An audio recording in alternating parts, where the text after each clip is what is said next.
So, welcome back sa ating weekend charting at pag-usapan natin yung mga stock request. Okay, so this time sa Facebook tayo nag-poll ng ating mga stocks, no? And if you're not a member ng ating Facebook group, just click the description ng YouTube, follow the link punta sa Facebook natin para maka-join kayo sa group at maka-vote kapag meron tayong mga poll para sa ating charting. At saka meron ding mga live charting at mga announcements, no? Update sa market. Okay. So, ito na yung mga top requested. So, we have AC, ASEN, TEL, MBT, SMPH, part 1. Part 2 is Keeper, plus ARIT, RCR, at BDO. Okay. So, simulan na natin sa AC. X na natin yan. AC. Yun. May drawing tayong nauna na dapat hold doon sa range na yon, pero hindi nag-hold dahil dyan sira na yan at i-delete na natin yung mga charts, yung mga drawing na yan, at nandito na tayo sa ilalim, pero tanggalin na natin dito dahil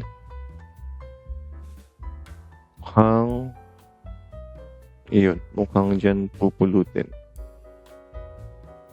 Bumalik sa dating range. Okay. Bumalik sa 612, no? Naalala na ko, dito tayo nagbibid niyan dati, 620. Bigla ngayon, below 620 na 612 na. Okay. Mayroong lower low na konti. Pero may bullish divergence na dito. Sa ilalim. May laki na, oh. So, may bullish divergence.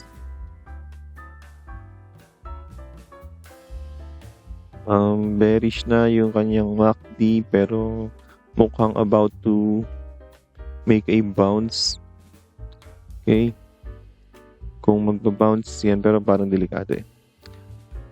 Anyway, kung magbabounce ngayong linggo, pwede na. Nga lang, ang cut losses mo dyan is malalim. Kasi ito yung support niya. Yan, kung willing kang mag-take ng volatility hanggang 8% loss. Pag nag-rebound naman siya, tingin ko ito lang. Yung previous breakdown, ito, yan. Diyan nag-breakdown eh. Pero last time, nung nag-retest, dun lang nagpunta. Ayan, so area, simula 670 hanggang 685. Pero conservatively, 670 lang. Malabas almost to 1:1. No? Kung gusto nyo liitan, ayan ang cut. 600, below 600 cut na. Okay din, pwede mag-risk. Pero for AC, check natin earnings niya is above estimates naman. 11% compared sa historic sa consensus na 7. So above estimate. Good naman ang mga ratio. PE niya, syempre cheap. Almost negative 2 SD. Tatlong buy. May upside ka pang 48% papunta sa 900. Kung long term, pwedeng mag-start na mag-ipon. Pero kung ako ay mamimili ng marami, mga below 600. Yan, mga 580. Kasi wala pa naman siyang momentum paakyat eh.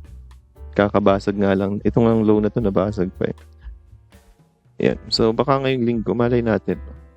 Kung mamimigay siya ngayong linggo ng entry, lahat yan mga 580. Para sulit yung pag-aantay natin. Kaso may bullish divergence na. So, pwede nyo nang i-tranches kung type nito. No? Up naman ang kanyang earnings. Okay din. Okay? Next, ASEN, isa sa binugbog din to ngayong linggo. Grabing lalim. ASEN, ang problem naman ito is yung earnings niya. Hindi niya na-sustain. Ang dami niyang mga partnership projects. Pero pagdating sa earnings, negative. Ang Q on Q is negative 23. Tapos 16 lang yung kanyang year on year, pero ang target kasi is 83. So, dun siya nag-miss. At malaking miss yun. Kaya, paglabas ng earnings niya, ayun o, sinell down, pinabounce lang, sinell down pa ulit. Actually, halos lahat ng earnings is majority, no? Parang I think, mas marami yung down or miss kesa sa nag-above sa consensus. That's why talagang sinell down ng Philippines. Okay. Eto, medyo kung hahanapan mo ng support to, pwedeng gamitan ng mga previous support. Ayan. Ganun din, no? About to bounce talaga ang market natin over than may mga bullish divergence din, no? Pero ayaw pa. Sukatin natin kung kaya, no? Kung bibili ka ngayon, cut mo. Ganun din 8% din, parang AC din. Resistance ito. Ayan, no? 140. So, 13% up, 8% down. Tawaran nyo pa ng konti. Kung mabibigay pa. Ayan, mga 370, 380. Baka pwede na yan. Okay? So, yan muna for ASEN kasi nga bagsak ang earnings. Anyway, fair value is 6. Dalawang buy, 51% upside. Pero problem yung earnings niya. Okay? Baka mas okay pa si ASEN kasi above estimates. TEL. AC pala yon, AC. Si TEL isa rin sa mga below estimates. Ayun, no? Year on year, target is 7% pero ang provide niya lang is 0.76. So, malaking loss for the earnings or malaking miss sa estimates. Though, ang yield mo na dyan is 7% yield. Okay na rin kung long term kayo, balak nyo long term, pwede na din. Ano yan? Cheap. Undervalued. Ilan na ba yan? 37% upside, all buys, 7% dibs kasi gawa ng dibs. Kaya kahit mababa ang earnings, mataas ang yield niya kasi bumagsak yung presyo. Kaya gusto nila yan. Pero, technically, dahil nagbubukas pa, halos lahat may bullish divergence eh. Well, panoorin niyo yung ating market outlook para makita niyo yung ating general view. Okay. At currently, nasa support na rin pala to. Yung mga sumabay sa play natin ng MSCI, I hope nakalabas kayo ha. Kasi sinabi ko naman na quick bounce lang yan. Very quick. Baka bilis sa close, benta sa opening. Actually, hindi opening kasi 1,350 sana opening tapos binagsak. Nabid sa mataas-taas. Sobrang liit ng percentage ng gain. Pero ang mahalaga is ayan, 1,330 natin na benta, 1,329. Mahalaga is na ilabas ng buhay at kumita. Okay? So, ganun lang ang quick play. Pero currently, nasa support na yan. Pag binasag pa yan, baka malalim na. Pero, I think attractive na yun at that level. Sa mga long-term investor na willing magpaipit kasi may dividends naman. Okay? Kung gusto nyo ng TEL. Pero sa akin, antayin nyo munang mag-recover yung chart. Parang basag-basag eh. Tsaka below estimates nga kasi yung earnings niya. Next, MBT. Yun, kita nyo naman, oh. Mas maganda ang forma nito kay TEL. Dahil ang earnings nito is above estimates. Yan. Parang AC din. Diba? 12% year on year pero 10 lang ang estimate sa kanya. So, above pa siya, no? Beat estimate pa. May 3 buy at 7% din ang yield. Yan, maliit na lang yung upside mo. No? 85, 11% na lang. Pero cheap pa siya sa valuation niya. Pero anyway, always cheap naman. MBT. Twice siya magbigay, no? Isang September at isang March. So, kung gusto mong mag-ipon hanggang March, buy the dip. Currently, ang support niya before is yung 75 na yan, which is binalikan. At namigay dito yan, no? Namigay dito. Sinabihan ko rin sila na mga ibenta nilang MBT nila dun sa gap. Ayan, dyan. Actually, nakadalawa ko dyan eh. Isang buy, isang sell, ipon ulit 75, isang sell ulit. Okay din, malaki-laki din yan. Ayun, no, di ba? 5%. That's yung mga slippage. Malaki pa rin 4%, no? Okay din to si MBT. Abangan mo nga lang sa ilalim. Ngayon, kung bibili kayo, wag na dito sa 75 kasi binasag na yan eh. Tapos sa chart pattern is nagkikreate na siya ng ayan, may lower low na. So most likely is pwede siyang visit sa mas malalim pang lows, no? Dapat ma-hold to. Yeah, dapat mag-hold to at mag-breakout dito para maganda yung formation. Pero well, di natin alam. Pero sa ngayon, 75 medyo risky kasi nakita nating binutas yan at nag-70. Sipin nyo kung 75, oh.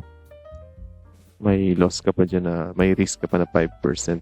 Tapos ang target lang yan, eto lang, 78. So, wala pang 1:1, di ba? Lugi pa. Since binutas, abangan nyo ng mas malalim. Yan, mga 73. Dito, yan, 73 or as low as 70. Baka magbigay pa ulit. Uptrend naman, kaya okay lang. Huwag lang mababasag. Okay. So, yun. MBT. 7% na ba yan talaga? Kwentayin natin 2.25 plus 2 plus 3. So, 5. Mga 6 na nga agad yan. No? 6, 7, 8. O, lampas pa. O nga, no? So, goods talaga to MBT. Kasi mababa siya doon. Okay, tama. Mga 7 nga lang yan. Next is Shell. Ay, Shell. SM na. Nalala ko yung hyper kasi ng Shell eh. SM. Silipin nga natin. SHLH. May hyper nito eh. Ayun. Jackpot. Congrats. Avoid. Earnings. Layo. Negative. SMPH na lang tayo. May pag-asa pa to. So, dito, hindi siya nag-hold. Wala na akong SMPH. Nakabenta ako nung bounce sa 7,000. Di ba nga sabi ko sa inyo, pwede na mag-test buy. Tapos, ilang araw lang, 7K agad. Benta nyo na agad, di ba? Doon ako nakabenta sa 29. Hindi pa ako nakakabili ulit. Sa formation nyo, kung susundin nyo yung formation, eh, tumatama eh. At kapag binasag talaga yun, ikat mo talaga. So, mabait sa technicals to, no? Believer or nagpa-follow sa technicals. Kung susundin niya tong guhit natin na to, eh, most likely, pwede namang hindi umapak doon. Ayun, mga ganun, no? Pwede hindi umapak. Pero, hinapan natin na. Medyo malayo lang kung antayin mo mag-break out mula sa downtrend. Malayo, di ba? Naiiwan na. Pero dahil malapit na sa guhit, baka pwede na. May bullish na ba? Oh, meron na rin, oh. Meron na din. Anyway, medyo magiging weak yung properties natin. Pero yung SM is retailers dahil sa malls, no? Yung mga rents niya, nire-rent na space is malls yun. And related sa consumer. Ako kung bibili siguro mga dyan, mga 25. Kung may 25 pa. Or pwede pa rin sabihin mga 26. Kasi ang cut mo naman dyan is, actually pwede mag-lower low yan. Kasi puro lower low eh. So pwede yung magbutas. Yan. Lagay mo lang dito, 25. So kung buy sa 26, cut sa 25, kasi pwedeng mag-revisit yan sa mga 24.